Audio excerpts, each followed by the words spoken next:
हे देवर्षे, आप कृपा करके यह बतलावें कि यह संपूर्ण जीव जगत, स्थावर जंगम जंगमात्मक जीव जगत जिन भगवान से उत्पन्न हुआ है, गंगा जी जिनके चरणों से प्रकट भई हैं, उन भगवान श्री हरि का ज्ञान कैसे हो, उनके तत्व का ज्ञान कैसे हो, आप कृपा करके बतावें।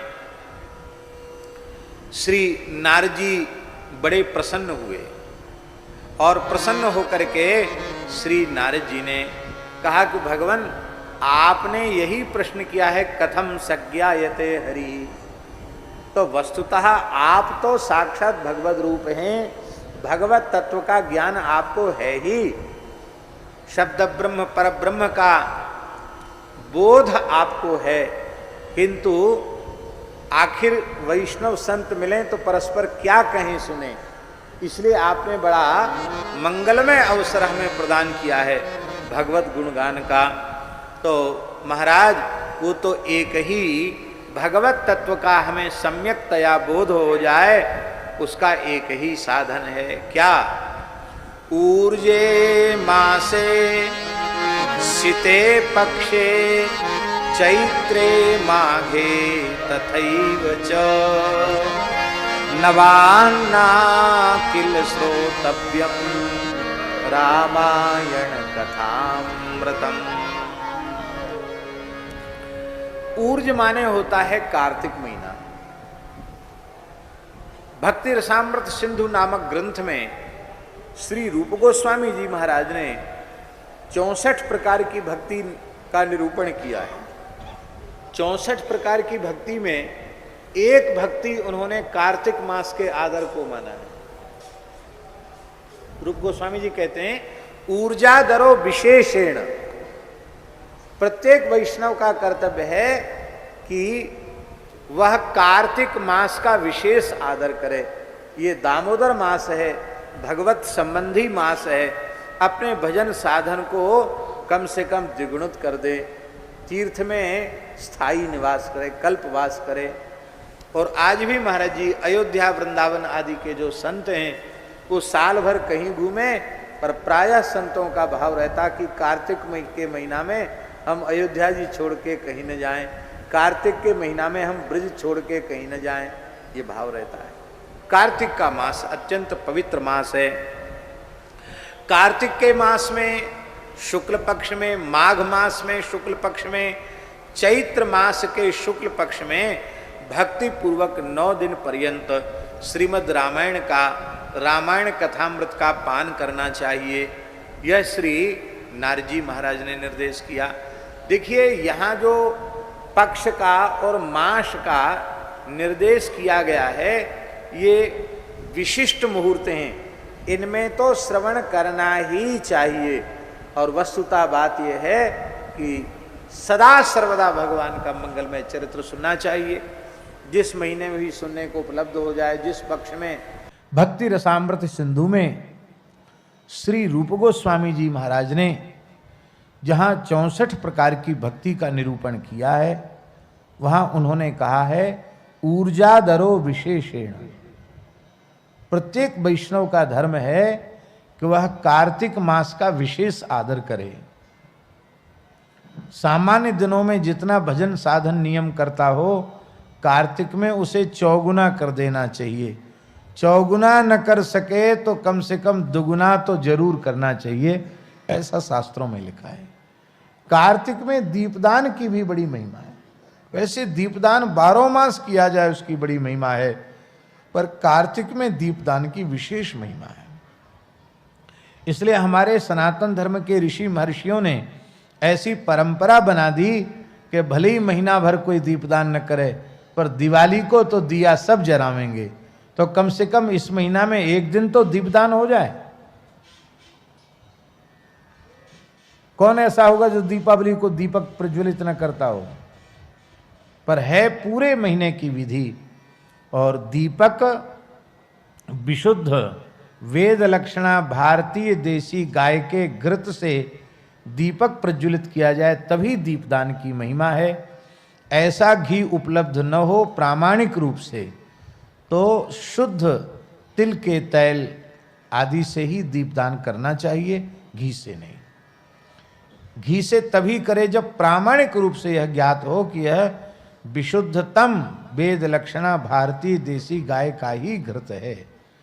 और ये विशुद्धतम जो विशेषण हमने लगाया है, ये बढ़िया से तो तभी संभव है जब आपके घर में गैया हो और आप अपने दूध जमा करके दही बना करके फिर बिलौना का घी निकालें, वो सबसे उत्तम है। इससे उत्तम कोई दूसरा नहीं। नहीं तो तेल का दीपक। दीपदान के समय तुलसी के लकड़ी में, सूखी लकड़ी में थोड़ी सी रुई लगा करके उसको घी में डुबा करके उसके अग्रभाग पर थोड़ा कपूर लगा करके उसे प्रज्वलित करके उसकी अग्नि से दीपक को प्रज्वलित करना चाहिए। दिया सलाई से नहीं,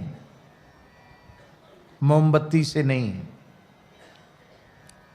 पुराण में लिखा है बाबा कि कार्तिक मास में एक बार श्रद्धा पूर्वक तुलसी के सूखे काष्ठ से भगवान के निमित्त दीपदान करता है तो उसे 60 करोड़ वर्ष तक भगवान के नित्य धाम में सेवा प्राप्त होती है।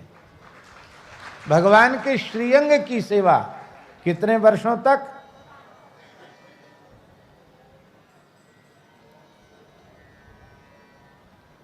और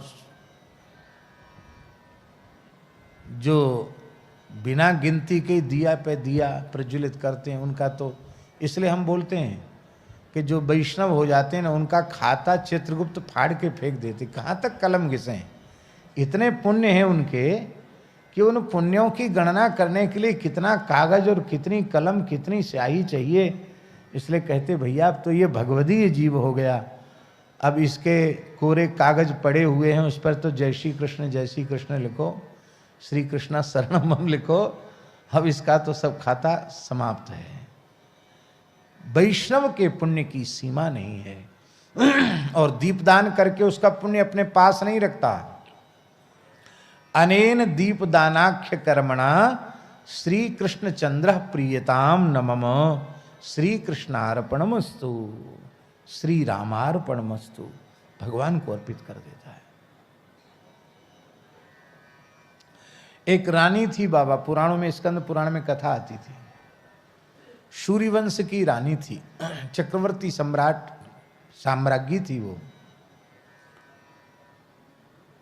तो वो हमेशा दीपदान करती, बड़ा उसको प्रेम दीपदान में। नदी के, सरयू जी के किनारे दीपदान, पीपल के नीचे दीपदान, तुलसी के नीचे दीपदान, बट के नीचे दीपदान, चौराहे पर दीपदान, आकाश दीपदान, ब्राह्मणों के यहाँ दीपदान, गौशाला में दीपदान। गौशाला में दीपक रखने की बड़ी महिमा है। तो एक बार विभांडक ऋषि आए और उन्होंने पूछा कि महारानी, आपकी दीपदान रूपी कर्म में इतनी श्रद्धा क्यों है? उसने कहा महाराज, अब तक किसी ने पूछा नहीं और ऋषियों से, ब्राह्मणों से छिपाव दुराव रखना नहीं चाहिए, कपट नहीं करना चाहिए, इसलिए मैं बता रही हूँ। मैं पूर्व जन्म में चूहिया थी। क्या थी? चूहिया थी।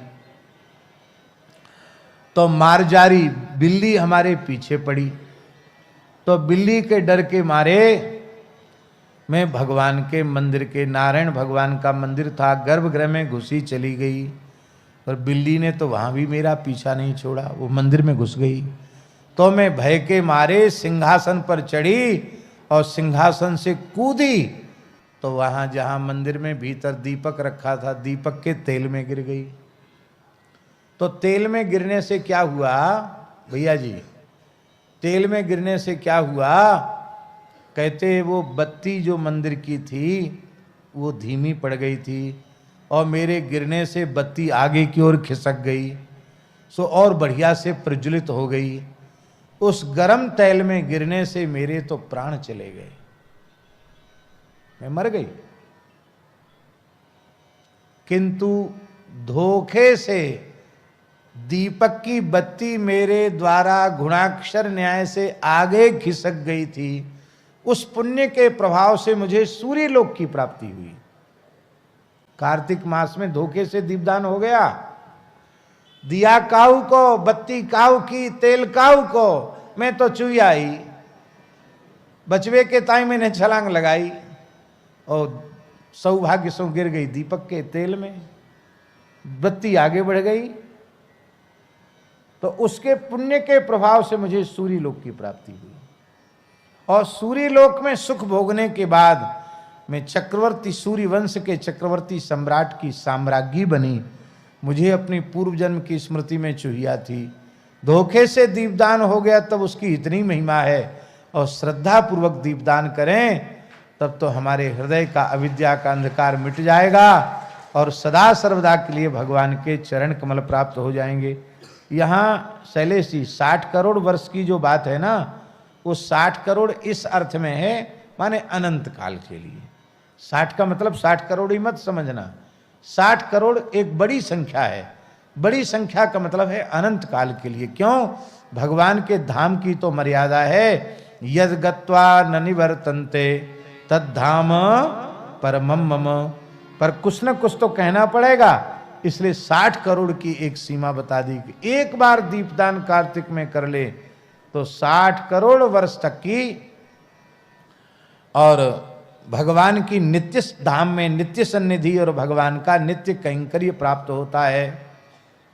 अब एक बार और सुन लो, पूरे महीना भर दीपदान नहीं कर सके हो, कार्तिक के नियम का पालन नहीं कर पाए हो, तो एकादशी से पूर्णिमा तक भी दीपदान कर लोगे, नियम पालन कर लोगे, तो पूरे महीने के कल्पवास का पुण्य आपको मिल जाएगा। पर पुण्य अपने पास रखना नहीं, चोर डकैत पीछे लगे हुए हैं। कछु अच्छो काम करो, तत्काल बोल दो श्री कृष्णार्पण मस्तु, ऐसा बढ़िया फिक्स डिपॉजिट कर दो कि जहां किसी को हवा भी न लगे, और ऐसे केवल भगवान के चरण कमल हैं जहां सत्कर्म भगवान को निवेदित हो जाता है तो वह अक्षय हो जाता है भगवत प्रीत्यर्थ। और भैया जी इससे एक लाभ और है, वो लाभ क्या है? वो लाभ ये है कि आपने जब कृष्णार्पण कर दिया तो आप में अहंकार नहीं रहेगा। ध्यान में ही बात, बड़ी सूक्ष्म बात है। और कृष्णार्पण करने के बाद भी अहंकार है कि मैंने इतना नाम, इतने लाख, इतने करोड़ नाम जप किया, या मैंने इतना दान किया, मैंने इतना पुण्य किया, तो इसका मतलब झूठ बोल रहे हो, तुमने कृष्णार्पण किया ही नहीं है। अर्पित कर दिया तो ठाकुर जी का हो गया, अब हम कहने सुनने के अधिकारी नहीं रहे। तो अहंकार से जीव, कर्तृत्वाभिमान से, कर्तापने के अहंकार से जीव बच जाता है। सैकड़ों योजन दूर खड़े होकर के भी गंगे गंगे गंगे कह करके स्नान करे तो सारे पापों से मुक्त होकर के भगवान के धाम की प्राप्ति का अधिकारी बन जाता। गंगा जी की बड़ी भारी महिमा है। द्रवीभूत ब्रह्म ही गंगा जल है। ऐसी त्रिभुवन पावनी, पतित पावनी भगवती गंगा, वो भी जीव का कल्याण करने में समर्थ हैं। शंकर जी स्वयं समर्थ हैं, फिर गंगा जी समर्थ हैं, और फिर काशी। जितने मुक्ति क्षेत्र हैं उन समस्त मुक्ति क्षेत्रों में यथा काशी ह्यनुत्तमा, काशी सबसे श्रेष्ठ है। काश्याम मरणान मुक्ति ही, काशी में मरण से मुक्ति हो जाती है। काशी का श्मशान महाश्मशान है, सब जगह श्मशान है, और काशी में महाश्मशान है। आप लोग कहेंगे श्मशान और महाश्मशान में अंतर क्या है?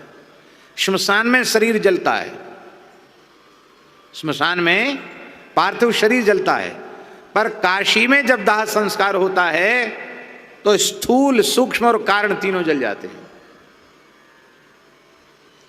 क्योंकि सूक्ष्म कारण ये सब तीनों शरीर समाप्त नहीं होंगे तब तक मोक्ष नहीं होगा, इसलिए वह तीनों शरीर जल जाते हैं, इसलिए मोक्ष हो जाता है।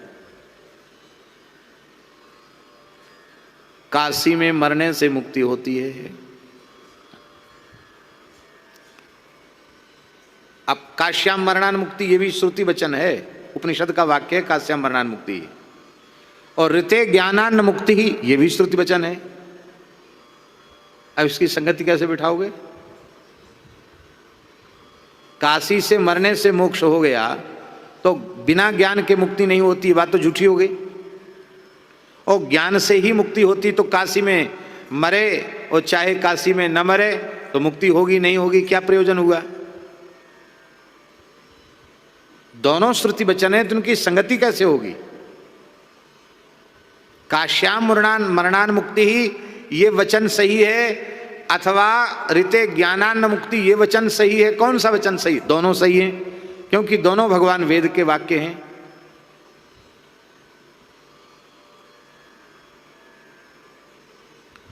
सर्वम न्याय्यम युक्तिमत्वात् विदुषाम किमशोभनम। सर्वम न्याय्यम, सब बिल्कुल ठीक है, कहीं कोई गड़बड़ नहीं है। युक्तिमत्वात्, तर्क संगत होने से सब ठीक है। विदुषाम किम अशोभनम, विद्वानों के लिए कोई शोभन नहीं है, सब ठीक है। काश्याम मरणान मुक्ति ये भी सही है और ऋते ज्ञानान मुक्ति ये भी सही है। क्यों? बोले काशी में मरने वालों को भगवान शंकर राम नाम का उपदेश करते हैं और राम नाम का उपदेश करने से तत्काल ज्ञान उत्पन्न हो जाता है। समर्थ उपदेशक हो तो उसके संकल्प मात्र से ज्ञान हो जाएगा। तो शंकर जी जैसे जगत गुरु भगवान शिव वो राम नाम का राम तारक मंत्र का उपदेश करेंगे और उपदेश करते ही उस जीव को ज्ञान उत्पन्न हो जाता है और ज्ञान उत्पन्न होते ही वो मुक्त हो जाता है। तो ये सुविधा काशी में प्राप्त है, इसलिए काश्याम मरणान मुक्ति ही। और काशी में शंकर जी राम नाम का उपदेश दे करके ज्ञान प्रदान कर रहे हैं, स्वरूप बोध प्रदान कर रहे हैं, इसलिए ऋते ज्ञानान मुक्ति, ये दोनों की संगति एक साथ बैठ जाती है। ज्ञान उत्पन्न होकर के मुक्त हो जाता है, मुक्त हो जाता है। पर यहां एक विशेष बात तुलसीदास जी कहना चाहते हैं। वो ये कहना चाहते हैं कि शंकर जी स्वयं मोक्ष देने में समर्थ हैं पर नहीं देते हैं। गंगा जी मोक्ष देने में समर्थ हैं पर नहीं देती है। काशी मोक्ष देने में समर्थ है पर नहीं देते हैं। शंकर जी गंगा के तट पर बसी हुई काशी में भूत भावन भगवान विश्वनाथ क्या उपदेश करके जीव का कल्याण करते हैं? राम नाम का उपदेश करके, राम तारक मंत्र का उपदेश करके, और वो जीव का कल्याण करते हैं। इसका मतलब शंकर जी ये बताते हैं कि यदि राम तारक का आश्रय नहीं लोगे तो काशी भी कल्याण नहीं करेगी, गंगा भी कल्याण नहीं करेगी, मैं भी कल्याण नहीं करूँगा, क्योंकि मैं भी जीवों का कल्याण राम नाम के द्वारा ही करता हूँ। और स्वयं भगवान शिव जपते हैं। बोलो भक्तवत्सल भगवान की जय।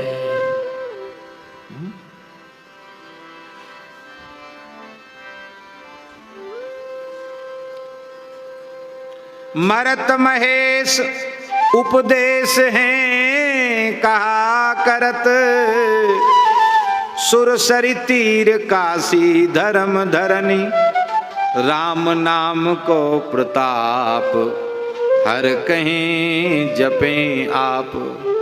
राम नाम के प्रताप को, राम नाम की महिमा को भगवान शंकर कहते भी हैं और स्वयं जपते भी हैं। जुग जुग जाने, ये बात जुग जुगों से लोग जानते चले आ रहे हैं। और वेद हु वरणी, वेद भी बारंबार श्री राम नाम की महिमा का बखान कर रहे हैं।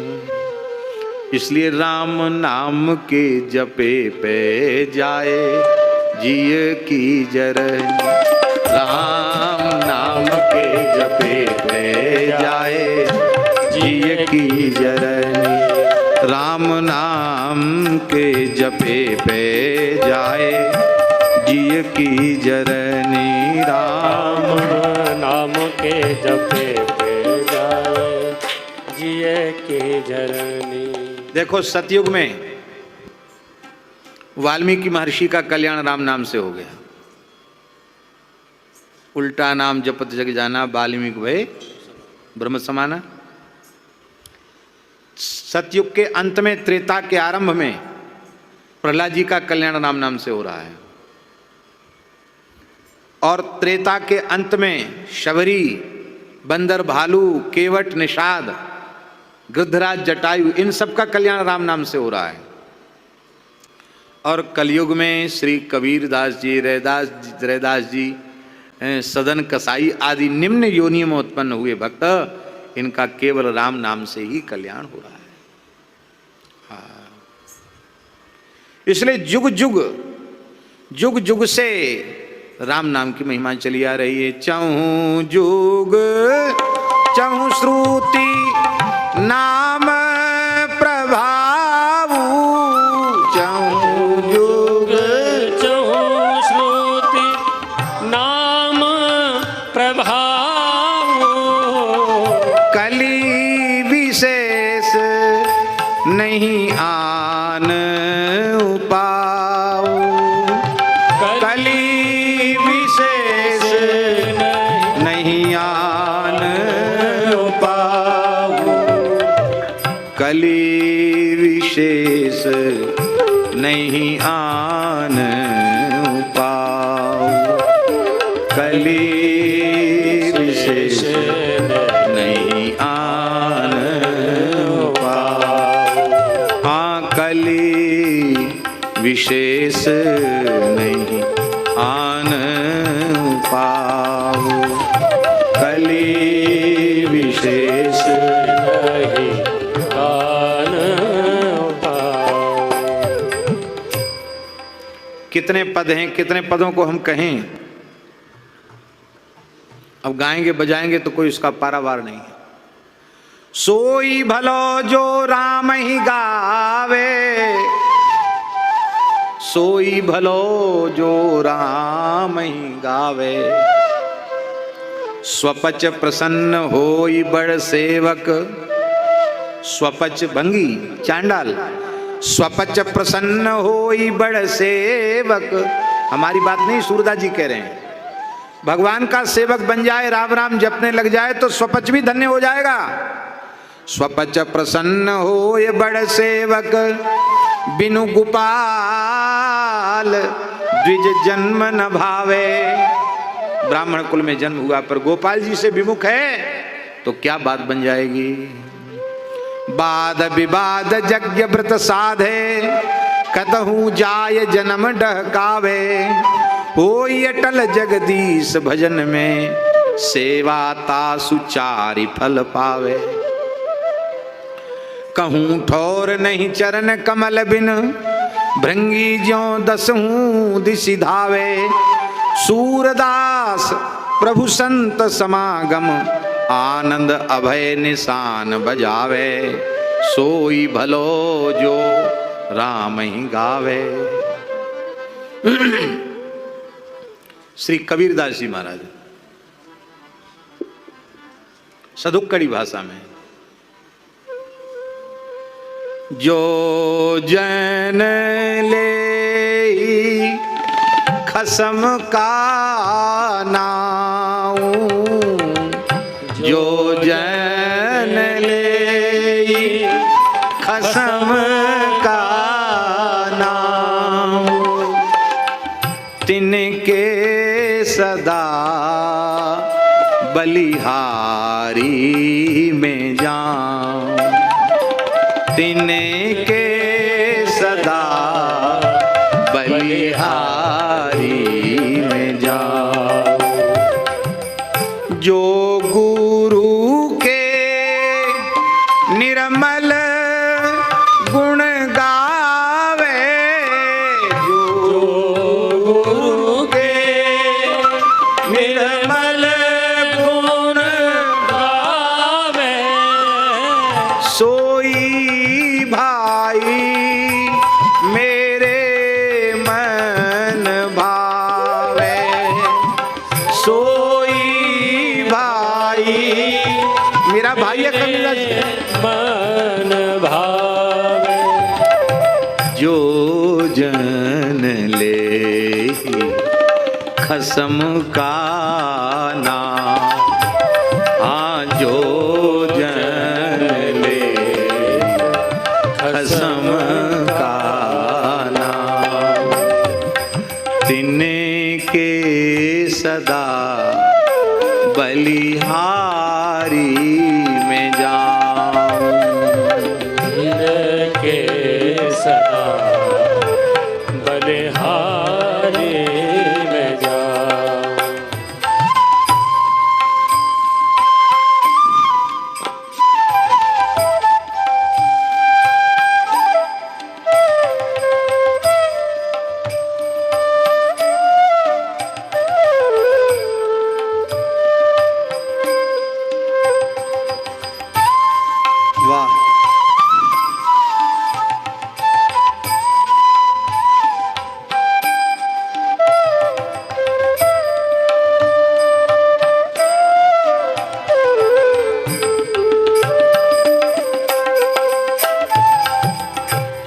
यही घट नाम रह्यो भरपूर, यही घट नाम रह्यो भरपूर, तिनके पद पंकज हम धूर, तिनके पद पंकज हम धूर, तिनकी पद पंकज हम धूर, तिनकी पद पंकज हम धूर, जो जन ले खसम का नाम, जो जन ले खसम का नाम, जो ले खसम का जाति जुला मति का धीर, जाति जुला मति का धीर, सहज सहज गुण ले ही कबीर, सहज सहज गुण ले ही कबीर, जो जन ले कसम का नाम, जो जन ले कसम का नाम, तिनके सदा बलिहारी में जाऊं, तिनके सदा बलिहारी में जाऊं, सोई साधु शिरोमणि, सोई साधु शिरोमणि, गोविंद गुण गावे, गोविंद गुण गावे, सोई साधु शिरोमणि, गोविंद गुण गावे, सोई साधु शिरोमणि, गोविंद गुण गावे, सोई साधु शिरोमणि, गोविंद गुण गावे। सो गाइए, संत वाणी है ये सब। शिरोमणि गोविंद गुण गावे, राम भजे विषया तजे, राम भजे विषया तजे, आपाना जनावे, आपाना जनावे, आपाना जनावे, आपाना जनावे, आपाना जनावे, अपना जनावे, सोई साधु शिरोमणि, गोविंद गुण गावे, गोविंद गुण गावे, गोविंद गुण गावे,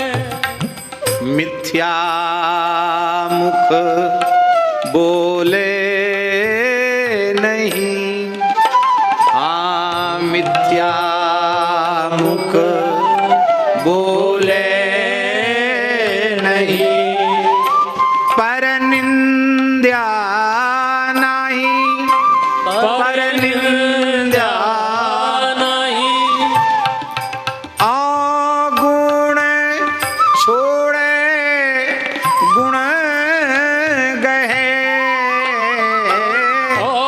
गुण छोड़े गुण गहे, मन हरि पद माही, मन हरि पद माही, हरि पद मन माही, मन हरि पद माही, आसोई साधु शिरोमणि,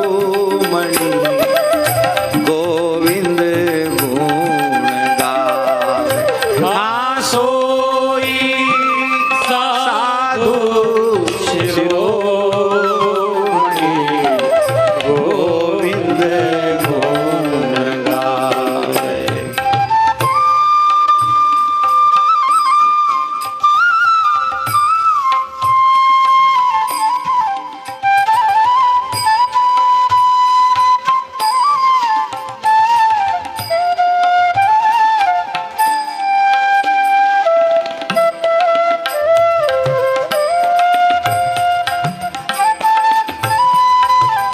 वाह,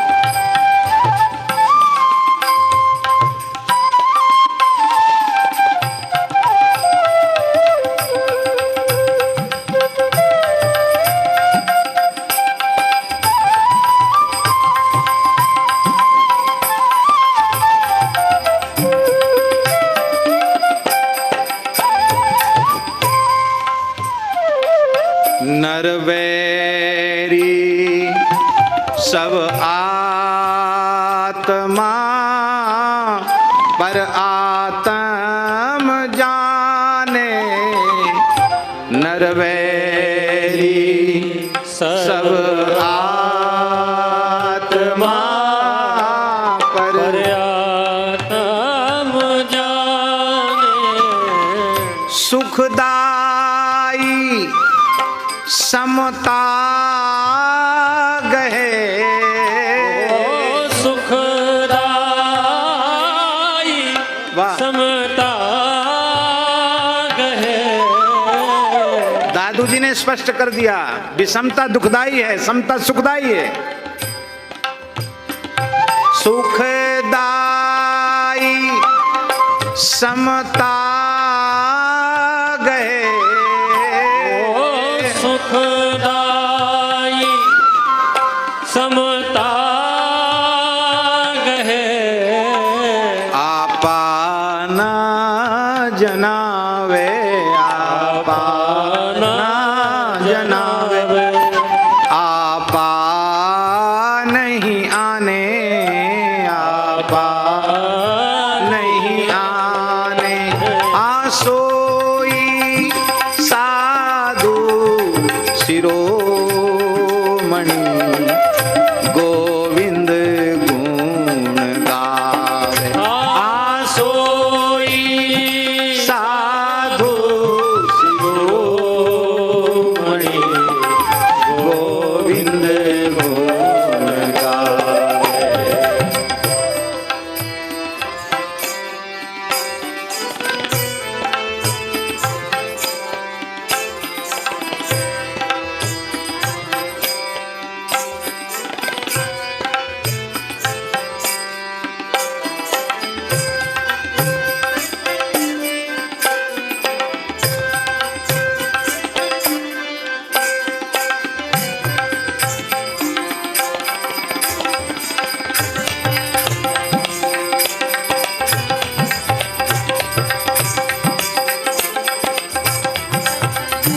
वाह, बहुत बढ़िया। आपा पर अंतर नहीं, निर्मल निज सारा, आपा पर अंतर नहीं, निर्मल निज सतवादी साचा कहे, सतवादी साचा कहे, हाँ सतवादी साचा कहे,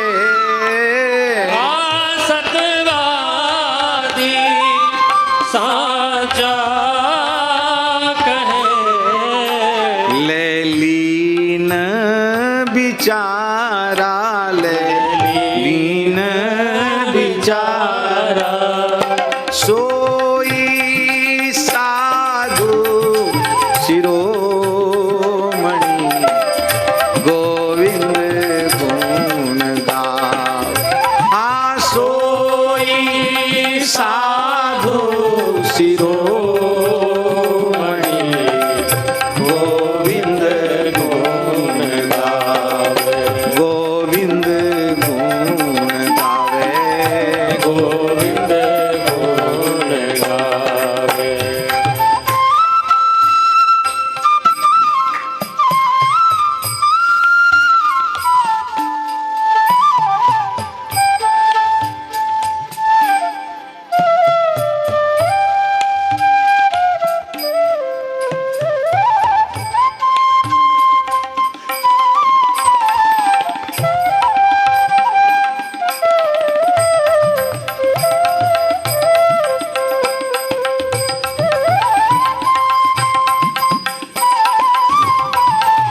वाह।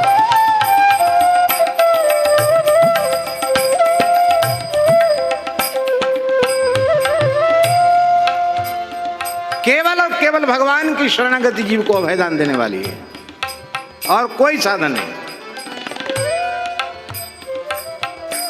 वो निर्भयता देने वाले भगवान के नाम का आश्रय लो, जो समुद्र के तट पर खड़े होकर कह रहे हैं अभयम सर्वभूतेभ्यो ददाम्य तद्व्रतम मम।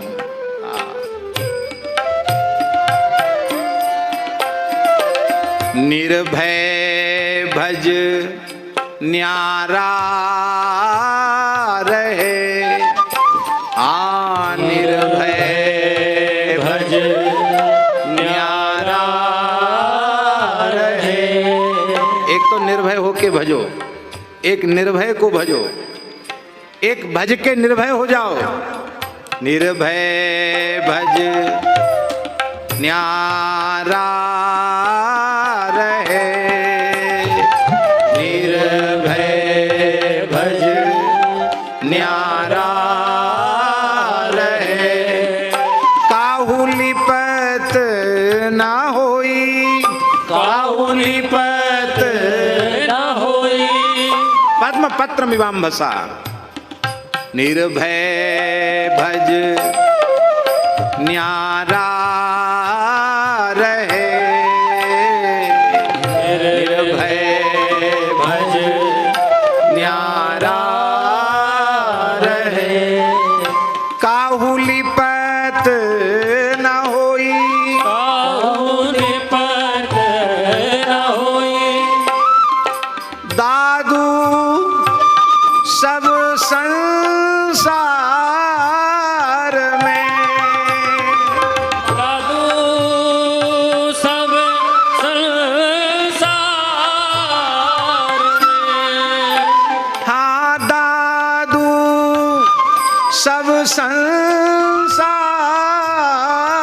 में, हाँ दादू सब संसार में।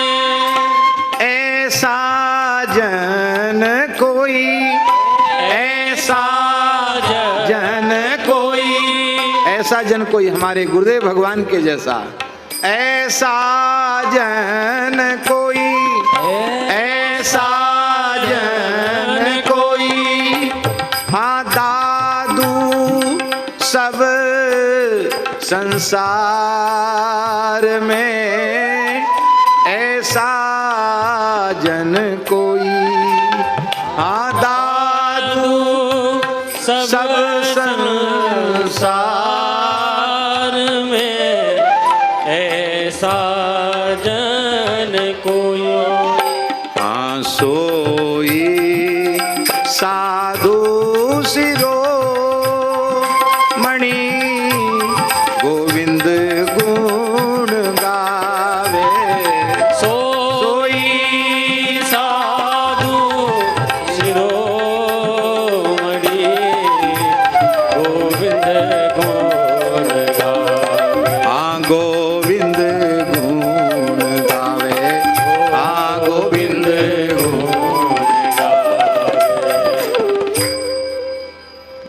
सतयुग हो, त्रेता हो, द्वापर हो, कलयुग हो, असंख्य अनंत भक्त ऐसे हैं जिनका काम केवल भगवान को भजने से बन गया। हमारा आपका भी बन जाएगा। लाखों भक्त प्रमाण हैं, हम उत्साहहीन न हो।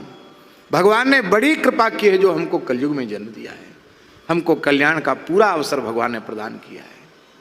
अब की बार अवसर चूक गए तो चूक गए, चूकना नहीं। क्या करें फिर? अंतिम बात क्या करना है? यदि इसी शरीर से इसी जन्म में परम कल्याण करना है तो क्या करें?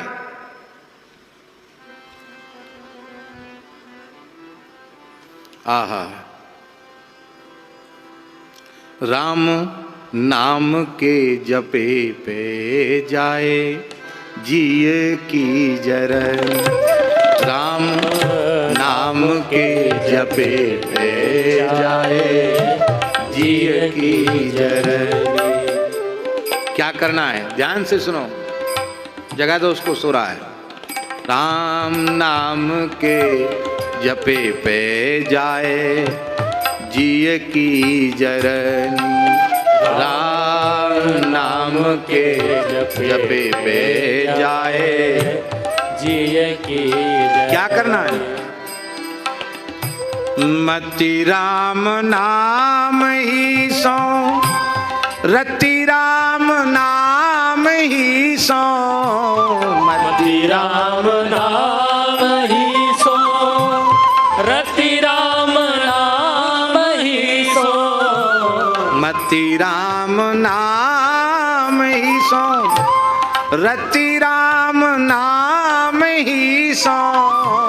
मति राम नाम ही सो, रति राम नाम ही सो। गति राम नाम ही की विपत्ति हरन। गति राम नाम ही की विपत्ति हरन। राम नाम सो प्रतीति प्रीति राखे कबहूँ कर। राम नाम सो प्रतीति प्रीति राखे कबहूँ कर। तुलसी धरेंगे राम अपनी धरन। तुलसी धरेंगे राम अपनी धरनी। राम नाम के जपे पे जाए जिय की जरन। राम नाम के जपे पे जाए जिय की जरनी। जाए जिय की जरन। जाए जिय की जरनी। मति राम नाम हो सी। यहां मति राम नाम का अर्थ क्या है? देखो,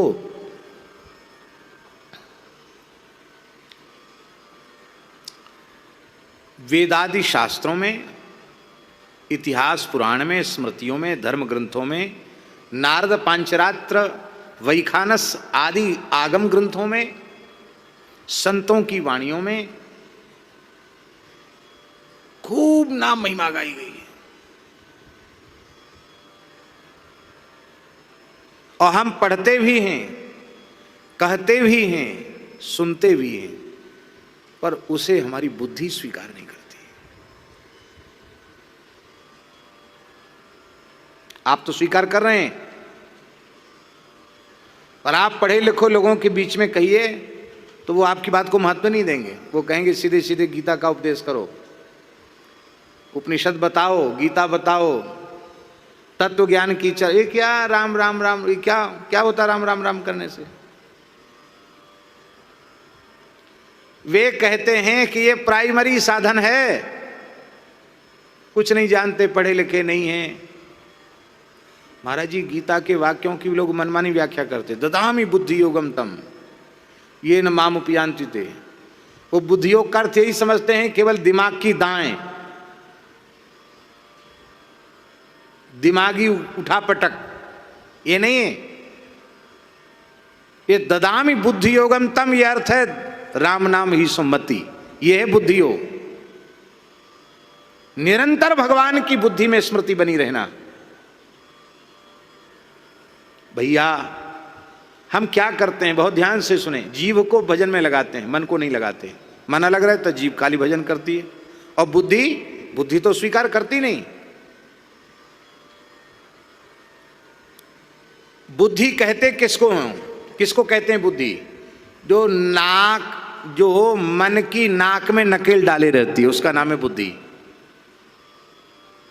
मन स्वतंत्र नहीं है, बुद्धि से प्रेरित होकर के ही मन क्रियाशील होता है, और मन से प्रेरित होकर इंद्रियां क्रियाशील होती हैं।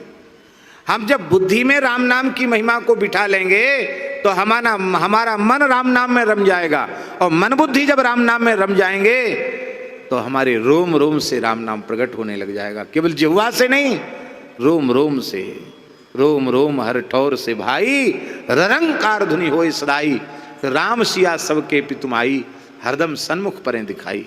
फिर होगा जड़ चेतन जग जीव जत सकल राममय जान, बंदों तिनके पद कमल सदा जोर जुग पान।